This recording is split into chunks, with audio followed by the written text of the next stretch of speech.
Oke, halo, selamat siang Sobat Ginvest semuanya, Bapak Ibu, rekan-rekan, apa kabar? Semoga selalu dalam keadaan sehat ya, dimanapun tentunya Sobat Ginvest berada. Kami ucapkan selamat datang nih dalam program edukasi rutin kita ya, bersama CJS Internasional Sekuritas Indonesia, itu kelas pasti, di mana dalam kelas pasti akan banyak topik-topik menarik ya yang kita akan bahas dari levelnya basic, ngomongin soal instrumen investasi seperti saham, reksadana, sampai ke level yang udah mengarah ke advance ya, terkait dengan cara analisisnya. Eh, Kelas pasti kali ini akan dihadiri oleh dua narasumber ya, termasuk saya pribadi. Jadi salam kenal, saya Andrian dari tim Retail Research CGS International Sekuritas Indonesia. Nanti juga ada partner saya ada Mas Wisnu ya yang akan memaparkan terkait dengan penggunaan aplikasi ya. Jadi mengenal kepada aplikasi dari CGS International Sekuritas Indonesia pastinya. Dan untuk sesi pertama akan saya mulai. Kita akan ngobrolin topik yang tentunya menarik banget terkait dengan investasi ESG nih, teman-teman ya. Jadi kita akan bahas ESG itu sebenarnya apa sih ya? Apa yang membedakan dengan investasi pada umumnya gitu ya? Kenapa kita concernnya ke ESG di sini? Nah, nanti kita akan coba kulik di materi hari ini. Kalau ada pertanyaan boleh disampaikan aja ya melalui kolom Q&A-nya nanti kita akan coba bahas di penghujung sesi. Oke, untuk mempersingkat waktu, jadi mungkin kita langsung mulai aja ya untuk pemaparannya hari ini terkait dengan saham ESG ya. Oke, sebentar saya coba full screen dulu ya, biar lebih enak melihatnya. Ya, sudah full screen ya harus saya. Oke, waktunya cuan lewat saham ESG ya. Eh, kita akan ngobrol dulu soal yang namanya investasi dulu ya, karena barangkali di sini masih ada yang pemula, masih yang ada awam-awam banget nih soal invest, cuman sekilas dengar-dengar doang, tapi masih ada rasa ketakutan atau ragu ya untuk join, karena mungkin melihat banyak beberapa berita-berita negatif ya soal penipuan ya, uang yang dibawa kabur dan segala macam tindak kriminal yang mengatasnamakan investasi. Saya tegaskan di sini investasi sendiri sebetulnya adalah bagian penting ya dari pengelolaan keuangan teman-teman. Ya, setiap orang selain memang dituntut untuk bisa menghasilkan uang, tapi setelah uang yang kita dapatkan, kita juga harus dituntut untuk bisa mengelola uang. Ya, untuk apa? Untuk memenuhi kebutuhan kita ya di masa kini dan juga masa yang akan datang. Poin pentingnya adalah di masa mendatang. Ya, karena saya yakin setiap orang pasti kan punya tujuan ya, punya impian, punya goals lah, punya cita-cita lah. Dan itu suka tidak suka akan berhubungan sama yang namanya money atau cuan, balik lagi seperti itu. Nah, investasi sendiri ini adalah salah satu activity ya yang simpelnya dana yang tadi udah kita hasilkan dari active income, misalnya kita bekerja, kita dapat gaji, nantinya dana tersebut kita akan coba taruh atau tempatkan pada sebuah instrumen nih, yang nantinya instrumen ini bisa memberikan harapan atau ekspektasi ya terkait dengan imbal hasil nih ya atau return di masa yang akan datang, teman-teman. Ya. Jadi aset yang udah kita taruh itu harapannya akan bertumbuh. Ya, seolah-olah kita ngebikin uang ini itu bekerja buat kita. Kayak selama ini kan kita bekerja untuk uang gitu ya. Tapi coba kita balik, uang ini bekerja untuk kita gitu ya. Dan kaitan dengan tujuan masa depan, mimpi di masa depan, ya, investasi ini bisa menjadi kendaraan, ya, untuk mencapai impian tersebut, teman-teman. Ya, yang tadinya mungkin bisa dicapai dalam waktu mungkin lebih dari 5 tahun karena cuma tadinya mengandalkan hanya tabungan saja. Tapi dengan investasi, siapa tahu teman-teman bisa ada efisiensi waktu gitu ya, yang mungkin 5 tahun bisa dipersingkat hanya mungkin 3 tahun atau mungkin 2 tahun gitu ya, tergantung by the way disclaimer. Jadi investasi ini sebetulnya baik ya, sangat baik sekali untuk masing-masing individu dan ini adalah bagian penting dari cara pengelolaan keuangan sebetulnya.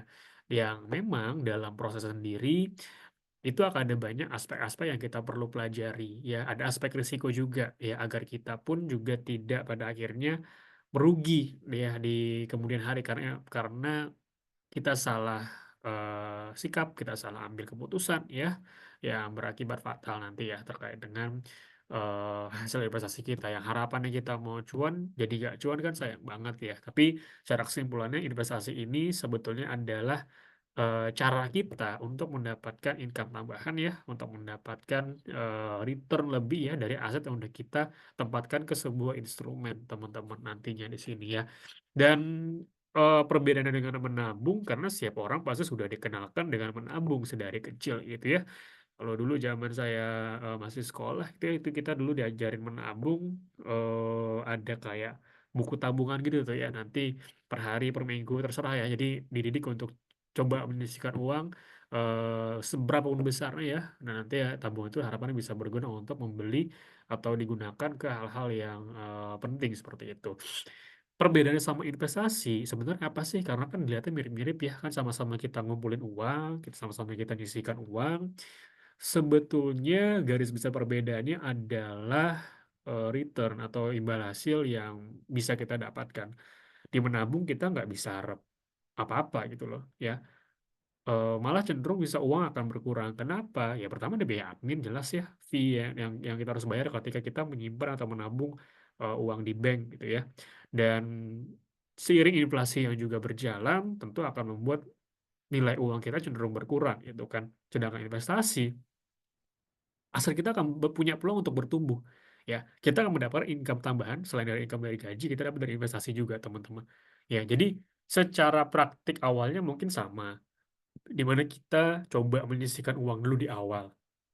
Tapi at the end, ini ada output yang berbeda, di mana investasi bisa memberikan return atau tambahan gitu ya, keuntungan untuk kita, sedangkan menabung mungkin lebih ke, sifatnya mengumpulkan di sebuah tempat aja gitu ya, lebih ke dompet mungkin yang bukan bahasa singkatnya teman-teman ya. Jadi menabung tidak akan mendapatkan, return. Ya sebenarnya ada kayak bunga gitu ya, tapi balik lagi bunganya itu tergantung saldo ya, semakin besar saldo nanti akan ada bunganya, tapi tentu perbandingan return, dari atau bunga itu sendiri, itu tidak lebih besar menurut saya dibanding dengan return dari investasi teman-teman, gitu. Sedangkan investasi sendiri tidak diharuskan dengan nominal yang harus mahal sekali ya, bahkan investasi itu sangat terjangkau. Nanti kita akan bahas juga di, slide gitu ya, berikutnya teman-teman. Ini dia beberapa alasan kenapa the reason ya, why we should investing sebetulnya. Yang pertama jelas kita akan lebih terbantu dalam mencapai goals finansial kita, yang mungkin Anda punya rencana untuk, dana pendidikan anak Anda dalam beberapa tahun ke depan, atau mungkin ada rencana untuk jalan-jalan keliling Eropa gitu ya, atau mungkin rencana mau beli rumah dan lain-lain, ya. Lalu nextnya jelas akan membantu kita untuk membentuk yang namanya cadangan finansial di masa yang akan datang, aset kita pun juga akan bertambah, yang terakhir nggak kalah penting, yaitu adalah membantu kita untuk melawan inflasi yang seiring setiap tahun itu cenderung mungkin agak naik gitu atau bertambah nilai teman-teman ya. Kalau kita ngomong inflasi kan simpelnya adalah kenaikan harga-harga barang atau jasa, ya produk gitu ya secara umum, secara keseluruhan ya. Jadi mungkin kita nggak berasa gitu ya, kok lama-lama harga makin naik ya, tapi kalau dipikir-pikir ternyata kenaikan itu real teman-teman. Ya, misalnya aja mungkin seporsi mie ayam sekarang kalau kita beli di gerobakan kecil itu 15.000 gitu ya, mungkin ya simpel misalnya 15.000 sebutlah. Dulu mungkin harganya itu nggak 15.000, itu cuma 5.000. Nah, di masa yang akan datang, sebutlah mungkin 10 atau 15 tahun yang akan datang, mungkin nggak semangkuk itu yang gerobakan ya, kita nggak ngomongin kafe, tapi kita ngomongin gerobakan. Seporsi mungkin hanya di 80.000 atau mungkin 100.000 gitu ya. Bisa-bisa aja. Karena ada kenaikan itu yang saya katakan. Oleh karena itu ketika kenaikan harga-harga barang atau jasa itu terjadi, ya, agar nilai uang kita pun juga bisa seiring juga bertambah gitu ya, tidak tergosok inflasi, investasi pun juga bisa menjadi salah satu opsi teman-teman nantinya. Nah, udah paham dengan investasi, kan jadi pertanyaan besar dong, investasi di mana? Karena ini yang sering menjadi, salah langkah untuk beberapa atau sebagian orang. Karena nggak ngerti basically definisi soal investasi itu apa, tapi langsung ditembak atau ditawarkan dengan keuntungan yang berlipat-lipat, dan boro-boro untuk mikir investasi di mana gitu ya, langsung terpincut biasanya, dan itulah yang berujung namanya investasi bodong biasanya. Nah, di sini saya coba sharing investasi atau instrumen investasi yang basically ini aman banget, regulasinya jelas ya, dan teman-teman nggak usah khawatir kalau ini scam, penipuan ya, atau nanti uang teman-teman akan dibawa kabur dan sebagainya macamnya, atau investasi bodong lah intinya, enggak. Saya akan ajak teman-teman untuk coba kenal sama dengan pasar modal gitu ya. Pasar modal Indonesia ya, teman-teman. Di mana di sini adalah singkatnya ya, akan menjadi pertemuan antara para perusahaan-perusahaan dan juga para calon investor ya, di mana masing-masing punya kebutuhan nih. Perusahaan ini punya kebutuhan dana ya, pastinya untuk ekspansi usahanya dan lain-lain gitu. Dan investor ini butuh suatu wahana investasi. Dia punya uang udah disisihkan, lalu dia mau invest. Nah, nanti pilihannya ke beberapa perusahaan-perusahaan tersebut. Ya, jadi seperti pasar pada umumnya ada tempat pertemuan gitu, ada deal-dealan di sana nantinya ya. Kalau pasar pada umumnya kan penjual pembeli gitu ya. Nah, ini simply ya perusahaan dengan calon investor seperti itu. Dan di pasar modal sendiri akan ada banyak sekali sebetulnya instrumen-instrumen yang teman-teman tahu. Nggak cuman saham gitu ya, ada reksadana, ada bonds, ya ada ETF dan lain-lain ya. Tapi secara umum memang mungkin yang lebih populer ya paling saham, reksadana ataupun bonds gitu ya. Dan hari ini mungkin akan lebih ke saham gitu ya pembahasannya ya teman-teman ya.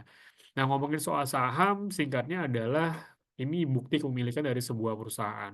Jadi ketika kita memutuskan untuk investasi di suatu saham perusahaan, kita membeli saham perusahaan tersebut, kita akan menjadi bagian perusahaan, teman-teman. Ya, karena kita punya bukti kepemilikannya tuh. Oh, berarti bentuknya nanti lembar-lembar apa enggak? Ya udah scriptless, udah gampang banget sebetulnya sekarang, teman-teman. Ya, jadi berinvestasi di suatu saham perusahaan, kita berinvestasi juga pada bisnis perusahaan tersebut. Kenapa? Karena pada praktik sebenarnya teman-teman, kita nggak asal beli seharusnya, tapi kita juga harus memahami seluk-beluk bisnis dari perusahaan tersebut. Karena kita pengen kan investasi kita optimal ya, bisa ngasih cuan, maka dari itu kita coba telah bersama, kita coba pahami betul-betul bagaimana ya ekosistem dari perusahaan secara bisnisnya, kinerjanya ya, agar harapannya itu adalah perusahaan yang profit, sehingga bisa memberikan keuntungan bagi kita selaku investornya seperti itu. Makanya nanti teman-teman wajib untuk melakukan analisis sebelum melakukan atau mengambil keputusan investasi pastinya ya, agar nggak salah pilih harapannya ya. Kan sayang kalau kita asal-asalan atau hanya ikut-ikut orang, kita nggak punya basicnya sama sekali, dan pada akhirnya akan membuat portofolio kita boncos. Ya karena kita nggak paham ilmunya gitu ya. Kita nggak paham cara analisis, itu kan sayang banget teman-teman. Dan kenapa di sini saya sharingnya saham? Kenapa saya anjurkan pilih investasi saham? Ya karena pertama itu jelas regulasinya, resmi. Jadi inilah yang membuat perbedaan sama investasi bodong. Jadi harus berhati-hati. Ya, mau investasi bodong pasti nggak punya basic latar landasan hukum, tapi di sini ada. Yang kedua, aksesnya tuh mudah, teman-teman. Zaman sekarang udah gampang lah, semua via gadget, smartphone itu udah bisa. Kayak teman-teman belanja online aja di marketplace, atau mungkin mau pesan ojek online gitu ya. Tinggal klik-klik aja ya, swipe kanan, swipe kiri udah bisa zaman sekarang gitu ya. Apalagi untuk membeli saham dan semudah itu, teman-teman. Dan kalau ngomongin soal nominal, udah terjangkau sekali. Jadi gak usah khawatir eh, hanya ada golongan tertentu atau butuh sekian rupiah gitu untuk investasi minimal berapa, murah banget, bahkan di bawah 100.000 pun juga bisa sekarang gitu loh. Yang terakhir adalah tingkat return atau imbal hasil yang potensinya cenderung tinggi dibanding dengan beberapa instrumen lainnya, tapi dengan catatan risikonya juga akan tinggi ya. Jadi kalau misalnya returnnya tinggi, risikonya nggak tinggi, nah itu perlu tanda tanya besar teman-teman ya, kemungkinan itu adalah hoax ya. Jadi memang betul saham bisa memberikan return yang lebih tinggi ya, sangat cuan, tapi bisa juga sangat berisiko. Nah, itulah makanya kita harus melakukan analisis. Beberapa keuntungan dari saham, kalau kita ngomongin soal materi, kita akan dapat dividen sama capital gain di sini. Yang sifatnya materi ya, dividen adalah keuntungan perusahaan yang dibagi para investor, sedangkan capital gain selisih harga jual harga beli.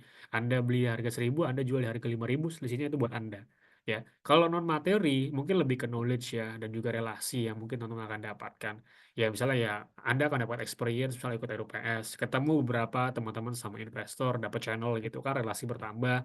Dan tentu poin yang gak kalah penting, wawasan knowledge teman-teman akan makin bertambah.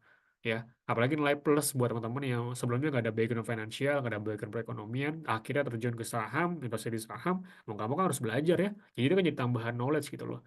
Jadi kita paham ya, yang selama ini kita cuma membaca berita soal ekonomi, hanya baca di media cetak, media online, tapi akhirnya kita bisa memahami bagaimana dinamika perekonomian bisa berpengaruh ke berbagai aspek-aspek finansial yang ada di atau secara makro yang ada di negara kita gitu loh. Jadi kita punya apa ya, pemahaman dasar sih mungkin soal perekonomian, soal keuangan, yang saya rasa itu satu nilai plus yang saya rasakan ketika pada akhirnya memutuskan untuk menjadi seorang investor. Risikonya jelas ada risiko pasar. Ya, harga naik turun. Kalau harga turun terus gitu ya akan memberikan namanya capital loss. Ya, atau selisih kerugian. Anda beli 1.000 ternyata dijual 700. Selisihnya itu Anda tanggung sendiri kerugiannya. Ya. Ada juga suspensi di mana diberhentikan oleh bursa sementara gitu ya. Ada juga delisting, tidak tercatat lagi, ataupun pelit, yang fatal pelit atau bangkrut. Ya namanya perusahaan kan entitas bisnis. Ya, dia tuh hidup untuk profit. Jadi kalau misalnya nggak profit, kinerja turun terus, ya punya peluang untuk bangkrut. Maka dari itu perlu hati-hati dalam pemilihan sahamnya seperti itu. Ya, ini beberapa tips minimalisir risiko investasi. Pertama, pakai uang dingin yang mungkin sengaja disisihkan untuk invest. Analisis jangan lupa, jangan terlalu overhype terhadap satu saham atau apalagi FOMO ya, ikut-ikutan aja. Dan jangan lupa diversifikasi. Don't put your egg in one basket. Kita bagi-bagi ke beberapa sektor atau ke beberapa saham, teman-teman, agar portofolionya balance nantinya. Oke, sekarang kita bahas soal ESG-nya. Ini singkat aja sebenarnya. Jadi, kalau secara eh, singkatnya ya praktiknya sama gitu. Cuman ini ada concern sedikit, kita paham alasan kita pada akhirnya memilih ESG investing gitu loh ya. Karena ini kaitannya dengan lingkungan sebenarnya kalau ngomongin ESG ya. Isu yang masih juga berjalan dengan saat ini terkait dengan lingkungan adalah perubahan iklim gitu ya teman-teman ya. Semakin perkembangan zaman, semakin maju teknologi ya, biasanya juga akan berimpact terhadap keseimbangan alam gitu ya, kayak iklim juga teman-teman ya, berbagai pada akhirnya harapan yang dikhawatirkan akan menciptakan satu masalah ya bagi keseimbangan iklim itu sendiri teman-teman semua. Oleh karena itu eh, kita harus aware bahwa pentingnya yang namanya sustainability yang bisa dilakukan oleh beberapa company ya, yang tentunya bisa kita tolak ukur dari ESG investing ini teman-teman semua ya. Jadi latar belakang sih lebih ke soal alam gitu ya, kita peduli sama lingkungan kita, peduli akan isu-isu seperti perubahan iklim gitu misalnya ya. So apa sih ESG? Ini tuh singkatan dari Environmental, Social, and Governance, teman-teman. Ya, ini adalah sebuah standar yang mengacu ke tiga kriteria utama dalam mengukur yang namanya keberlanjutan tadi atau sustainability, teman-teman. Ya, di mana ini sering digunakan sebagai salah satu metrik utama juga buat keputusan invest, teman-teman, atau sebagai referensi juga buat perusahaan ya untuk membuat report terkait dengan dampak bisnis mereka terhadap lingkungan itu seperti apa. Ya, jadi selain memang ketika kita invest, mungkin ya secara umum kita akan banyak bersinggungan dengan faktor-faktor yang berbau finansial, laporan keuangan, ya data perekonomian, ya. Tapi faktor lain seperti ESG, yang faktor non finansial ini nggak kalah penting juga sebetulnya, ya. Agar kita punya pandangan bagaimana perusahaan tersebut itu menjalankan bisnis yang berkelanjutan. Jadi nggak hanya melulu soal urusan profit, cuan-cuan, tapi juga memikirkan bagaimana dampaknya ke lingkungan gitu loh, teman-teman. Gitu ya. Nah, ini buat gambaran aja. Jadi kalau mau environmental ya, sebuah perusahaan dalam pelaksanaan bisnisnya perlu memperhatikan keberlangsungan alam dan menjaga lingkungan sekitarnya ya. Secara sosialnya itu perusahaan dalam aktivitinya harus punya hubungan yang baik ya antara perusahaan dan stakeholders gitu ya. Secara governance perusahaan juga harus punya tata kelola yang baik seperti itu.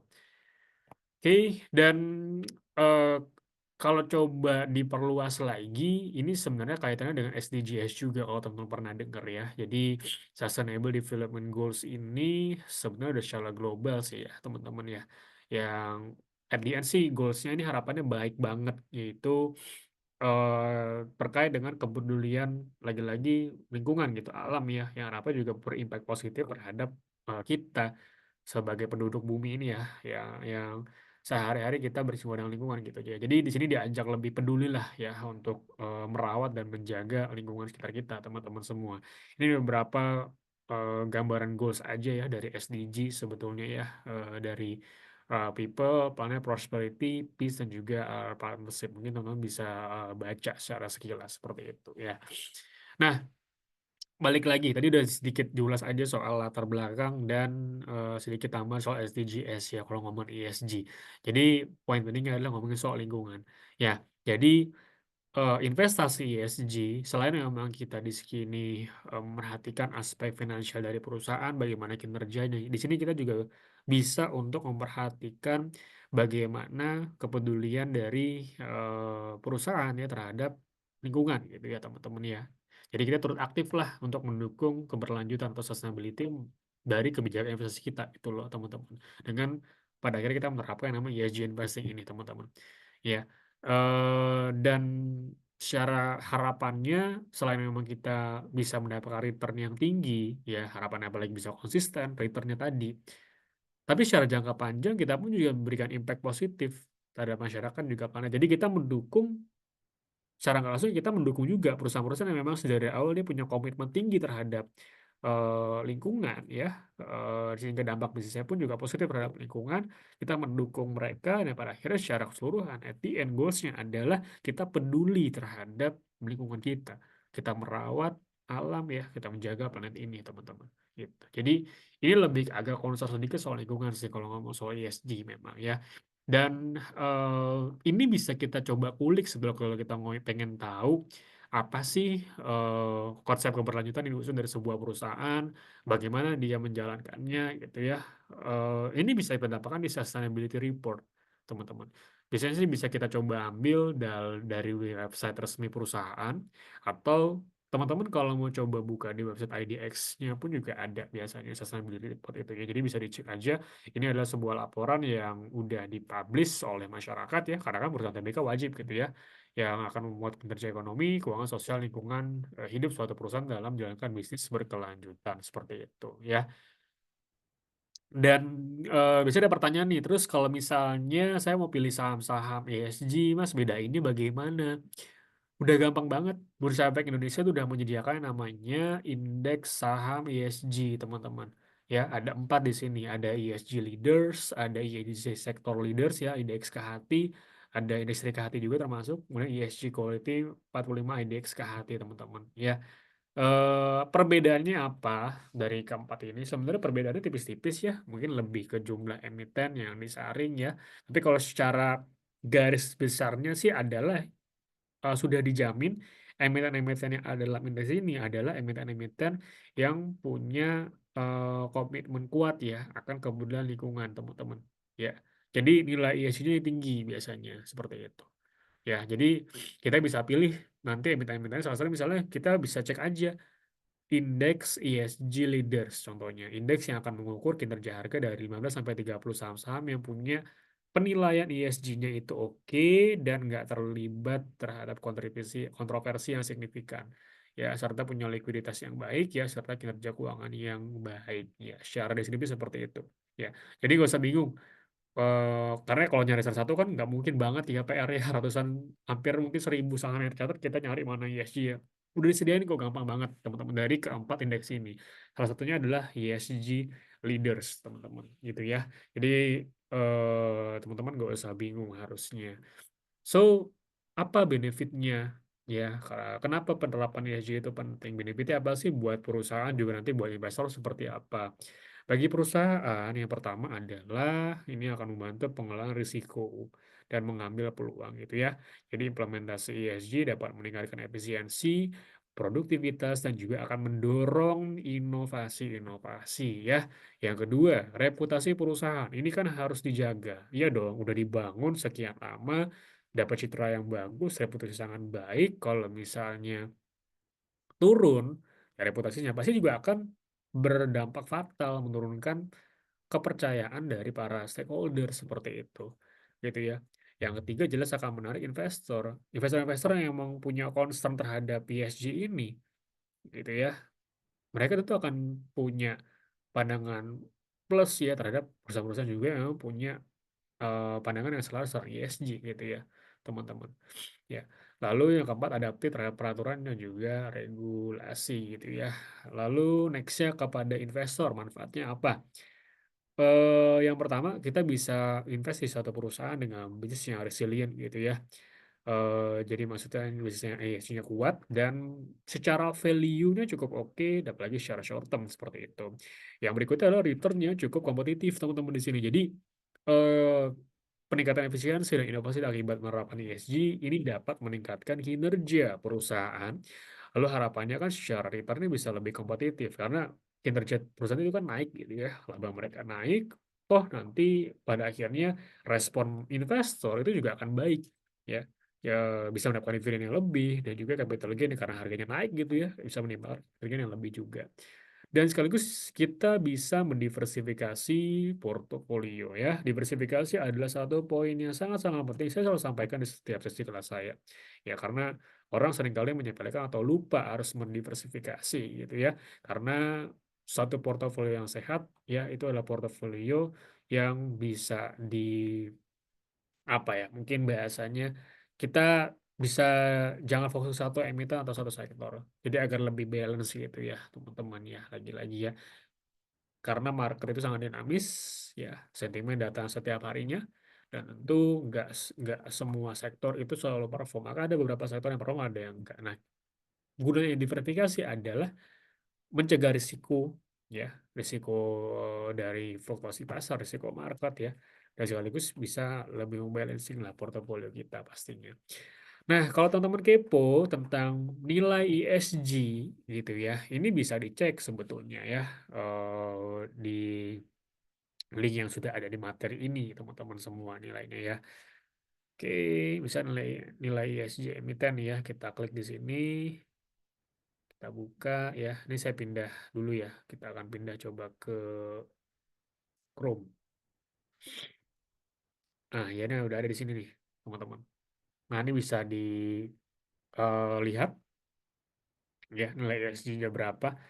Nah, kalau mau lihat, maksudnya ngecek nih angka 10 baik nggak sih, angka 14 bagus apa enggak, apa angka 7 baik apa enggak. Nah, di sini juga ada panduannya sebetulnya gitu ya. Nah, di sini teman-teman semua nih angka-angkanya ya.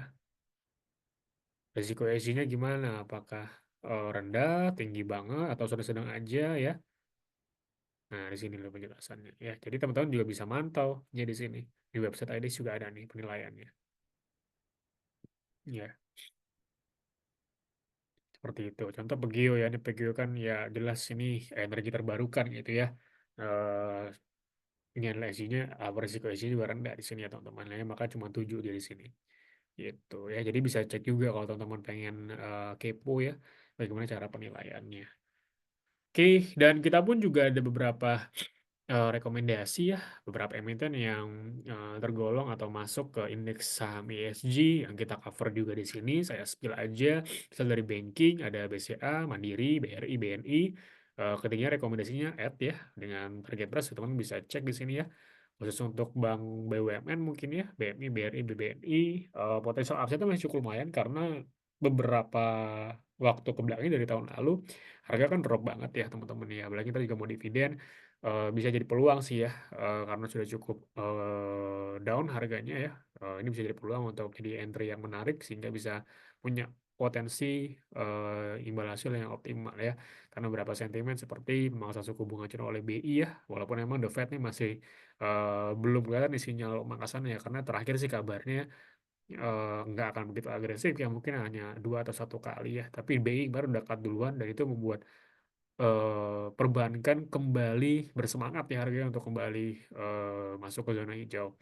Properti juga demikian cukup terimbas dengan adanya eh, sentimen terkait dengan suku bunga ini ya. Rekomendasi juga masih add keduanya untuk Ciputra dan Pakuwon kita cover. Lalu emiten-emiten tower seperti Sarana Nusantara, MTEL ya, Tebik ya, lalu Consumer Staples ya, yang rekomendasi add tuh untuk ICBP ya. Ini cukup terimbas ya dengan pembatalan PPN 12% untuk barang jasa umum dan juga kenaikan UMP ya, yang harapan bisa membantu juga seperti program pemerintah kayak program makan bergizi gratis gitu ya, ini bisa cukup positif juga ke sektor consumer staples. Jasa marga ya, ini juga ada kaitannya sih kalau kita ngomongin suku bunga ya, cukup impactful juga. Rekomendasi juga masih add ya untuk energi juga rekomendasi untuk Akra dan Telco ya. Untuk TLKM ya atau Telkom ini juga rekomendasi masih add, teman-teman. Ya, jadi ini beberapa pilihan saham ya. Perlu saya tekankan ini mungkin pandangannya lebih ke evaluasi ya atau investasi jangka panjang. Jadi bukan trading harian ya untuk target price-nya teman-teman. Tapi ini dari tim bisnis kita untuk pandangan jangka panjang atau lebih ya evaluasi ngomongnya sih ya. Oke, itu dia terkait dengan ESG. Mungkin bahasannya emang nggak panjang ya, tapi saya bisa simpulkan sekali lagi, secara praktiknya ya, investnya secara umum dari awal sampai akhir mungkin kurang lebih ya sama. Tapi kita ada concern sedikit, tambahan concern kita adalah terkait dengan alam gitu ya, keberlangsungan alam ya, kepedulian kita terhadap lingkungan ya yang ini bisa menjadi salah satu penilaian kita ke suatu emiten. Jadi nggak cuma kita memantau bagaimana kinerja, prospek sektornya, itu ya, bagaimana SWOT dari bisnisnya, tapi aspek non finansialnya yang adalah ESG ini. Ya, bagaimana mereka juga sejalan ya untuk bisa menjaga lingkungan dan dampak-dampak bisnis mereka cenderung positif terhadap lingkungan gitu loh, nggak merusak alam pada intinya seperti itu ya. Oke, itu aja teman-teman ya untuk sesi pertama ini. Ada pertanyaan?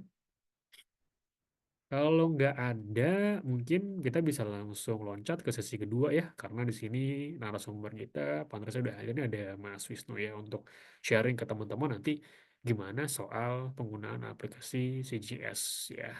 Mungkin saya serahkan langsung aja ke Mas Wisnu. Silahkan Mas Wisnu. Oke, thank you banget Mas Andri untuk materinya pada siang hari ini.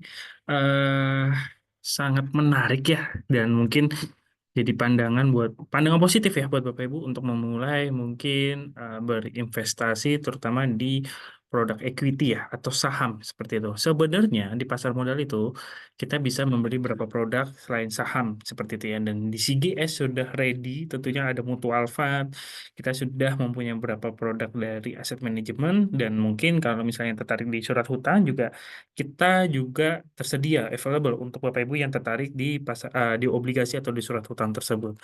Nah, mungkin kita langsung aja membahas mumpung kita lagi sesi platform, tapi sebelum masuk mungkin saya akan sharing sedikit ya Bapak Ibu. Nah, di sini tentunya ada promo yang menarik gitu ya, mengingat kita sebentar lagi Imlek gitu ya. Nah, di sini ada Snack Fortune. Jadi di sini bisa mendapatkan boneka Xiaohi serta bonus voucher reksadana sebesar 100.000. Periodenya dimulai dari hari ini sampai tanggal 21 Februari 2025. Nah, jadi mungkin Bapak Ibu yang belum buka rekening di CGS, oke, di sini bisa mendapatkan bonus yang menarik tentunya. Di sini bisa mendapatkan reksadana, lalu bisa mendapatkan boneka dan lain sebagainya. Gampang banget. Di sini juga ada syarat ketentuannya.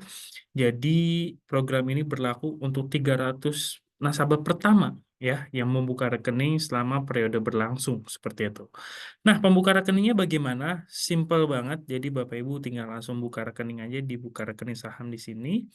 Bisa dilakukan secara online dengan memasukkan alamat email, password, dan membuat password seperti itu. Dan di sini passwordnya bukan password yang di email ya. Jadi Bapak Ibu bisa membuat password yang baru. Tidak harus sama dengan yang ada di email. Dan pastikan emailnya email yang aktif karena semua informasi itu akan ada di email tersebut. Seperti itu. Oke, itu saja, mungkin kita langsung membahas terkait iTrade dan mungkin tadi belum kenalan ya sebenarnya. Kenalkan, nama saya Wisnu Dikumara dari tim Digital Business CGS International Sekuritas Indonesia.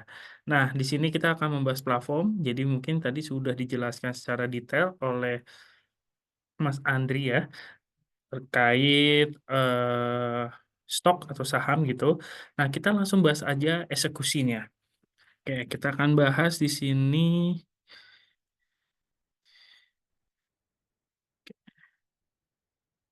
Kita coba login aja.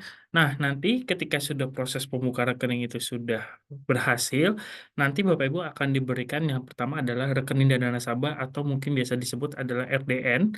Nah, itu adalah nomor rekening seperti ya kita rekening tabungan, seperti itu nanti RDN-nya bisa disesuaikan.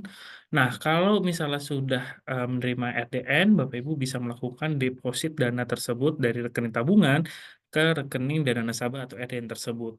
Dan nanti itu akan langsung terupdate ke sistem, ke iTrade kita gitu ya, dan itu dananya bisa dilakukan untuk pembelian saham, seperti itu. Oke, kita coba login di sini.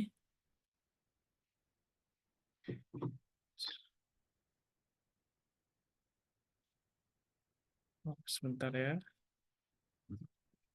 Coba saya coba login dulu ya.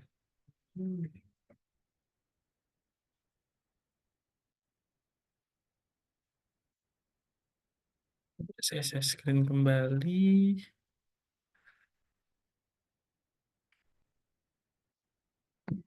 Oke, ya sudah tertampil ya Bapak Ibu di layar kaca yang mungkin Bapak Ibu saat ini sedang mengikuti kelas pasti. Ini adalah iTrade kita dalam versi web base. Nah, di sini mungkin saya akan jelaskan beberapa poin terkait menu-menunya dan lain sebagainya. Yang pertama di sini ada buying power. Nah, ini adalah limit. Nanti saya akan jelaskan di menu yang lebih detail gitu ya, dan berkaitan dengan dana yang ada di RDN. Lalu selanjutnya di sini ada portfolio value. Jadi kalau misalnya kita mempunyai saham gitu ya, secara keseluruhan dia akan terakumulasi di sini. Dan nanti dia juga akan update bersama dengan unrealized gain atau loss di sini. Jadi ini adalah akumulasi semua dan dia akan bergerak secara real time dari aset kita apakah turun aset kita atau naik asetnya. Nah, ini adalah total keuntungan kita yang akan update secara real time berdasarkan kenaikan atau penurunan saham dari aset saham kita secara keseluruhan. Lalu selanjutnya sini ada 4 order book. Nah, 4 order book ini kita bisa melakukan pembelian saham ya. Kita lihat di sini ada BBCA, ada SIDO, ada BRIS dan BMRI seperti itu. Dan di sini juga menampilkan apa namanya harga dari saham tersebut ya. Kita lihat di sini mungkin nggak asing namanya SIDO muncul ya. Di sini ada harganya. Harga SIDO muncul saat ini di 595. Lalu ada base bid dan base offer. Kita lihat di sini base bid dan base offernya sama. Lalu di sini harga pembuka, kalau kita lihat di sini berarti Sido tidak melakukan atau tidak ada kenaikan signifikan untuk harganya. Maka harga pembuka dengan harga saat ini itu masih sama. Harga tertinggi Sido tadi di 595 berarti sama ya, masih belum berubah. Lalu di sini juga ada harga terendah tadi menyentuh di harga 585 dan preview close itu harga penutupan kemarin seperti itu. Nah, lalu selanjutnya kita bergeser ke bawah. Di sini ada lot. Jadi kalau kita mau membeli saham, itu adalah minimal satu lot. Kalau kita pecah, ya itu adalah 100 lembar saham, gitu. Nah, kalau kita lihat di sini, ini adalah antrian lot ketika nasabah ingin membeli saham SIDO. Di sini ada bidnya, lalu ada lotnya, di sini ada offer, dan lalu ada lotnya juga, seperti itu. Dan di sini kita juga bisa melihat dari filter mana antrian terbesar dari harga tersebut. Nah, di sini kita lihat di bid itu ada harga terbesar di 580 dengan antrian lossnya sekitar 24.000. Sedangkan kalau di offer di harga 610 dengan antrian loss sebesar 23.000. Seperti itu ya. Nah, bagaimana kalau misalnya kita posisi membeli di posisi bid gitu ya. Nah, kalau kita di posisi bid, pasti kita pengennya di harga yang SIDO yang saat ini, harga market saat ini, atau di bawah harga SIDO yang saat ini, misalnya 585, 580 gitu ya. Nah, ini artinya adalah kalau misalnya kita membeli di harga bid atau cenderung lebih murah dibandingkan dengan harga di market, otomatis kita harus stay menunggu untuk transaksi kita match atau status kita menjadi open. Kenapa? Karena kita pasti mau membeli di harga jauh atau di bawah dari harga si pasar SIDO tersebut. Nah, bagaimana kalau misalnya kita membeli di harga over gitu ya? Otomatis transaksi kita match karena kita membeli di harga atau di atas harga dari saham SIDO tersebut gitu. Nah, kita bisa simpulkan kalau misalnya kita posisinya sell, itu kebalikannya. Jadi kalau misalnya kita sell, kita menjual harga lebih murah daripada harga SIDO saat ini, berarti otomatis order kita menjadi match. Dan kalau misalnya kita di offer gitu ya, kita pengen harganya yang lebih mahal gitu, otomatis harus menunggu karena yang kita jual itu adalah harga saham yang cenderung lebih tinggi dibandingkan harga market saham SIDO tersebut. Dan ini berlaku untuk semua apa ya ordernya ya order dari semua saham seperti itu. Nah, langsung aja kita eksekusi bagaimana untuk transaksinya kita klik buy di sini. Nah, di sini ada saham SIDO. Kita misalnya pengen di harga 580 gitu ya. Cenderung harganya di bawah market saat ini. Nah, di sini ada beberapa yang bisa kita jelaskan, ada order tipenya. Kalau limit kita masih ngerubah, masih bisa ngerubah harganya. Tapi kalau market itu langsung di harga market saham SIDO saat ini. Seperti itu ya. Nah, kita pilih limit. Lalu ada good deal ya. Nah, kalau good deal ini ada day dan session ya. Kita bahas dua dulu. Nah, kalau day ini adalah order kita dari sesi pertama sampai sesi kedua itu kalau statusnya masih open akan dijaga oleh sistem sampai penutupan nanti baru expired.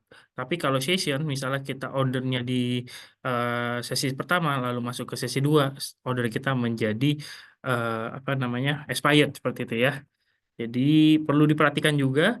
Lalu yang kedua di sini ada holding, ada order value, lalu ada komisinya. Kita cek di sini berdasarkan ada konfirmasi ordernya. Kita masukkan di sini ya untuk kita mencoba order. Oke, di sini ada trade one stop trading. Nah, di sini kita bisa melihat order list kita atau transaksi kita sedang open. Nah, bagaimana kalau kondisinya kita masih bisa merubah atau tidak auto transaksi kita? Tentunya saat ini kita harganya di 580 ya. Misalnya kita ngerubah jadi naik 590. Atau kalau kita mau hajar kanan atau kita mau over, itu bisa. Jadi otomatis transaksi kita menjadi match. Nah, kita coba order dulu jadi 590, maka akan langsung berubah. Tapi perlu diperhatikan, kalau misalnya di sini sudah match, maka kita tidak bisa melakukan unman atau berubah harga atau berubah lot atau meng-cancel order kita karena sudah terjadi transaksinya. Nah, kalau kita withdraw tentunya masih bisa ya karena statusnya masih open, jadi transaksi kita menjadi withdraw dan tidak masuk di antrian di market seperti itu. Next, kita balik lagi. Nah, di sini ada running trade. Nah, running trade ini adalah kejadian pembelian investor dalam membeli saham gitu ya. Jadi kita detail juga di sini ada waktunya, ada kode sahamnya, ada price-nya, ada lot-nya, lalu ada action-nya, buy ataupun sell, seperti itu ya. Jadi Bapak Ibu bisa melihat kira-kira yang terjadi saat ini ketika nasabah membeli suatu saham, seperti itu. Oke, kita langsung bergeser ke menu selanjutnya. Di sini ada all stock. Jadi ini menampilkan semua saham. Sebenarnya mirip ya, tapi cukup detail kalau di sini ada kode sahamnya, deskripsi nama perusahaannya, last trade-nya itu kejadian ketika investor membeli atau menjual, lalu ada bid lots dan overload ini sama dengan kayak di order book tadi, lalu keseluruhan loss yang ditransaksikan, lalu value berserta frekuensi dan cash map. Nah, cash map ini untuk melihat apa namanya net buy ataupun net sell dari saham tersebut. Nah, jadi bisa cek di sini ya untuk Bapak Ibu yang mungkin bisa melihat transaksi dari setiap saham ya. Oke, selanjutnya di sini ada Global Market Summary. Ini melihatkan indeks yang berada di luar. Bapak Ibu bisa cek di sini dan bisa kita updatekan untuk harga currency maupun commodities. Seperti itu. Oke, kita langsung bergeser lagi di menu heat map. Heat map ini adalah kita bisa melihat kinerja dari sektor yang terjadi saat ini. Nah, kalau kita kenal di sini ada sektor perbankan, ada energi, lalu ada customer cycles, lalu ada property and real estate gitu ya. Jadi kita bisa melihat persentase terbesarnya. Kalau kita lihat di sini di market cap, otomatis yang terbesar adalah energi. Bagaimana dengan volume? Nah, yang terbesar adalah si Goto. Lalu bagaimana dengan dari sisi frekuensi? Nah, Bapak Ibu bisa mengecek mana yang lebih besar dari persentase frekuensinya. Gitu. Oke, kita bergeser di menu trade lalu ada one stop trading. Nah, market watch di sini sama ya dengan ada yang di market info ya atau all stock di sini. Nah, di sini juga ada my favorit. Ini adalah memasukkan saham-saham pilihan kita untuk mungkin saham jagoan kita atau sebagai nextnya kita mau beli saham, ini kita bisa memasukkan di menu my favorit ini. Misalnya di sini belum ada apa? Misalnya di sini belum ada eh, das ya, misalnya das saham das gitu ya. Kita bisa tambahkan di sini atau kita bisa mengurangi misalnya oh saya mau kurangin misalnya GGRM kita bisa remove simbol di sini dan nanti sahamnya akan hilang gitu. Jadi ini adalah menu my favorit. Di sini juga sama ada new order kalau kita sebelah sama dengan kita melakukan transaksi sebelumnya gitu ya. Dan untuk melihat langsung ordernya ada di sini. Nah, bagaimana untuk melihat portofolio? Nah, di sini ada portofolio menunya. Ini adalah semua saham aset kita dan sudah terhitung dengan gain atau loss-nya di sini. Ini akumulasinya, gain atau loss persentase gitu ya. Dan di sini ada market value dengan cost value. Bedanya adalah kalau cost value itu adalah modal kita ketika kita membeli saham tersebut. Itu sudah diakumulasi. Tapi kalau market value ini sudah ditambahkan dengan capital gain ataupun dengan kerugian kita. Seperti itu. Maka dia sudah langsung average tersendiri untuk market value-nya. Oke, kita lanjut ke menu account summary. Di sini ada buying power yang tadi saya yang tadi saya spill di awal. Nah, kalau buying power ini adalah limit Bapak Ibu. Jadi kalau misalnya ingin membeli suatu saham gitu ya, ketika transaksinya melebihi dari cash RDN yang tersedia. Misalnya Bapak Ibu membeli saham sebesar 50 juta, tetapi dana Bapak Ibu tidak mencukupi, misalnya cuma ada dana 48 juta atau 49 juta. Nah, limit ini tentunya bisa digunakan untuk Bapak Ibu bertransaksi, tetapi harus diperhatikan adalah dari haircut sahamnya tersebut dan lain sebagainya. Dan perlu diperhatikan juga ketika menggunakan fitur ini atau limit tersebut, pastikan Bapak Ibu bisa melakukan deposit kembali dananya yang digunakan di T plus 2. Kenapa? Karena kalau misalnya sudah melebihi T plus 2 atau di T plus 3 akan dikenakan interest dan di T plus 4 akan dilakukan for sale. Jadi perlu diperhatikan juga nih buying power atau limit tersebut ketika Bapak Ibu menggunakan untuk transaksi. Nah, selanjutnya di sini ada market value. Ini sama dengan portfolio value ya. Angkanya sama di sini. Dan kita lihat di sini ada total aset. Ini adalah akumulasi aset kita dari current balance ditambah dengan market value. Nah, selanjutnya di sini ada current balance dan available balance. Nah, kalau kita lihat angkanya nggak ada bedanya. Kenapa? Ada dua menu yang berbeda gitu ya. Nah, kalau current balance ini ketika kita ada transaksi buy ataupun sell, itu akan terupdate atau memotong atau menambah tersendiri atau langsung terupdate dananya seperti itu. Tapi kalau available balance itu harus menunggu penyelesaian transaksi. Jadi penyelesaian transaksi kita kalau beli saham itu di T plus 2. Seperti itu. Nah, lalu kredit limit ini adalah bukan dana yang bisa dipakai seperti itu ya, tapi ini adalah batas atas ketika kita transaksi menggunakan limit. Lalu saja sini ada open buy dan open sell. Nah, kalau tadi kita sidonya masih open, maka akan muncul di sini ya untuk value transaksi kita. Ini berlaku untuk buy ataupun sell. Nah, kalau di bawahnya ini ada block amount and outstanding buy orders. Jadi kalau misalnya kita ada transaksi yang open, juga sama akan muncul value-nya di sini. Atau kalau misalnya kita ada withdraw cash atau penarikan dana, juga akan muncul cash-nya di sini. Jadi Bapak Ibu bisa menyimpulkan untuk block amount dan outstanding buy orders itu berlaku untuk withdraw cash ataupun ketika kita melakukan pembelian. Nah, bedanya di sini ada sell dan buy, ini adalah kalau transaksi kita sudah match. Nah, ini akan menghilang sell dan buy-nya untuk value-nya itu atau angkanya itu ketika transaksi kita sudah settle di T plus 2. Seperti itu. Oke, lalu di sini juga ada order info. Kita bisa mencari transaksi kita yang sudah lampau. Mungkin mau lihat secara histori 1 tahun terakhir, atau berapa bulan terakhir, atau mungkin berapa minggu terakhir, itu bisa cek dari order search ini. Kita bisa memfilter by kode sahamnya ataupun order ID-nya seperti itu. Oke, kita bergeser di sini stock info di sini ada full code. Jadi ini menampilkan saham ya secara keseluruhan seperti itu. Jadi kita mau analisis apa? Misalnya BBCA, kita sudah menyediakan chartnya atau DB price-nya, B order-nya, atau running trade-nya yang hanya dikhususkan untuk saham BBCA. Beda dengan running trade yang tadi kita tampilkan semua gitu ya. Jadi ini adalah spesifik spesifik untuk saham BBCA saja. Nah, kalau kita mau ganti sahamnya gampang, misalnya kita mau ganti sahamnya BMRI. Oke, kita bisa ganti di sini, nanti akan terupdate saham BMRI semua. Lalu kita bergeser di sini ada company profile, ada laporan keuangan. Lalu kita juga ada top stock. Kita bisa melihat kenaikan yang saham cukup signifikan di hari ini atau penurunannya yang sangat signifikan. Dan kita juga bisa melihat activity by lots, frequency, dan value seperti itu ya. Ini khusus di hari ini tidak average dengan hari sebelumnya.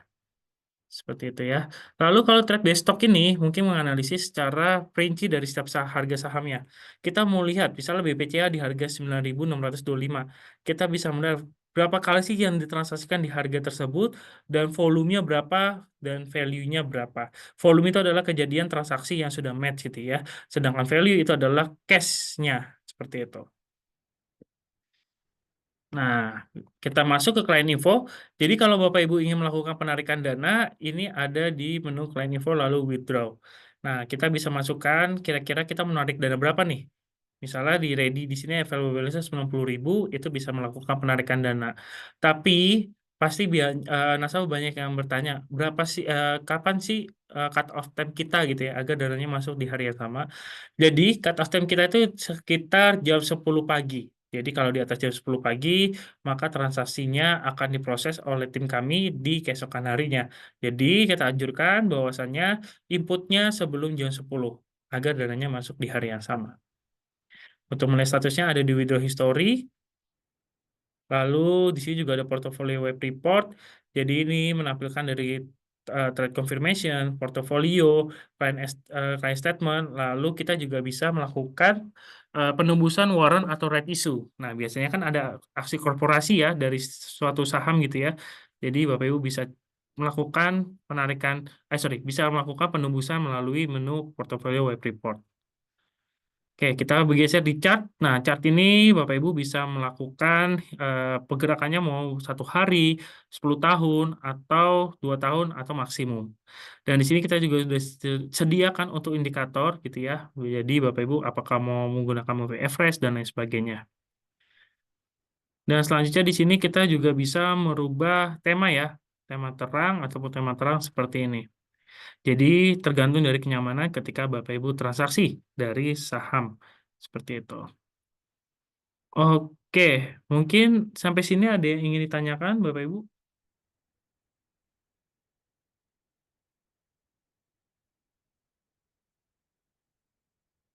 Oke, jika tidak ada pertanyaan, mungkin kita langsung tutup dan akhiri kelas pasti hari ini. Terima kasih Bapak Ibu telah mengikuti kelas pasti. Sampai jumpa di kelas pasti selanjutnya. Dan jangan lupa ikutin aktivitas kami melalui website atau sosial media kita.